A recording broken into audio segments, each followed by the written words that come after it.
बादशाह को पुलिस से पता चल जाता है कि कुर्बान अली ने सुंदरी को अगवा कर लिया है। ये सुनते ही बादशाह फौरन सुंदरी को बचाने के लिए कुर्बान अली की हवेली पहुंच जाता है, लेकिन बास उससे पहले ही कुर्बान अली को खबर मिल जाती है कि बादशाह यहां पहुंचने वाला है। इसलिए वो फौरन सुंदरी को किसी और जगह मुंतकिल करने का मंसूबा बनाने लगता है, मगर तभी बादशाह हवेली में पहुंच जाता है और कुर्बान अली अपनी जान बचाने के लिए वहां से भाग जाता है। जैसे ही बादशाह सुंदरी को अपने साथ ले जाने लगता है तो सुंदरी उससे कहती है कि मैं गुलाम से मिलना चाहती हूं, मुझे यकीन है कि गुलाम कहीं यहीं कैद है। इसी वक्त सुंदरी को गुलाम की आवाज सुनाई देती है और वो फौरन बादशाह का हाथ छुड़ाकर सीधा गुलाम के पास भागती है और उसे गले लगा लेती है। ये देखकर बादशाह का गुस्सा 7वें आसमान पर पहुंच जाता है। वो फौरन अपने आदमियों पर चीखता है कि इस गुलाम को दोबारा बांध दो, और फिर बादशाह जबरदस्ती सुंदरी को संदरगढ़ ले जाने लगता है। लेकिन रास्ते में कुर्बान अली के आदमी बादशाह की गाड़ी का एक्सीडेंट करवा देते हैं। इस हादसे में बादशाह बुरी तरह जख्मी हो जाता है और कुर्बान अली एक बार फिर सुंदरी को वापस अपनी हवेली ले जाता है। इधर गुलाम हवेली से भाग निकलता है और बादशाह के पीछे उस जगह पहुंच जाता है जहां हादसा हुआ था। यहां गुलाम बादशाह की जान बचाता है और फौरन उसे अस्पताल ले जाता है। कुछ देर बाद जब बादशाह को होश आता है तो वो फौरन गुलाम से पूछता है कि सुंदरी कहां है।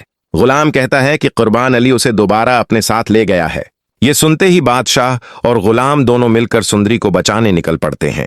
लेकिन इसी दौरान बेवकूफ को उसकी मां बताती है कि तुम्हारा बाप सुंदरी की जबरदस्ती शादी करवाने वाला है, अगर तुमने उसे ना रोका तो सबकी जिंदगियां तबाह हो जाएंगी।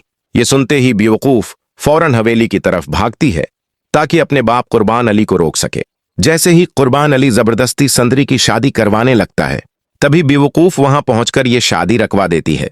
ये देखकर कुर्बान अली अपनी बेटी पर बहुत गुस्सा होता है और उसे वहां से चले जाने को कहता है। लेकिन इसी वक्त बादशाह और गुलाम भी वहां पहुंच जाते हैं। बादशाह को देखते ही कुर्बान अली और बादशाह के दरमियान जबरदस्त लड़ाई शुरू हो जाती है। दोनों एक दूसरे पर हमले करने लगते हैं और उसी लड़ाई में बादशाह कुर्बान अली को गोली मार देता है। लेकिन फिर कुर्बान अली भी बादशाह पर गोली चला देता है, मगर बास वो गोली बादशाह को नहीं बल्कि बेवकूफ को लग जाती है और वो वहीं दम तोड़ देती है।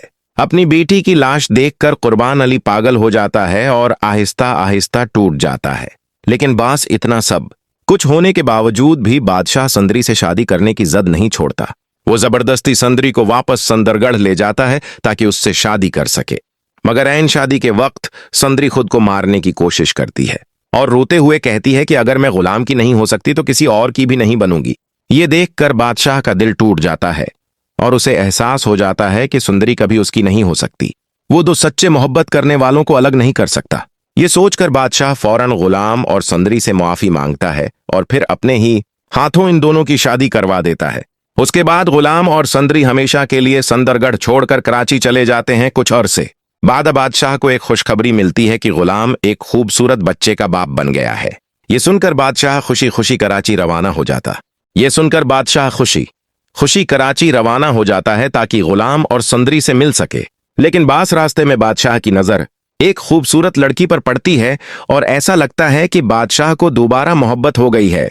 तो दोस्तों, उसी के साथ इस ड्रामे का हैप्पी एंड देखने को मिलेगा।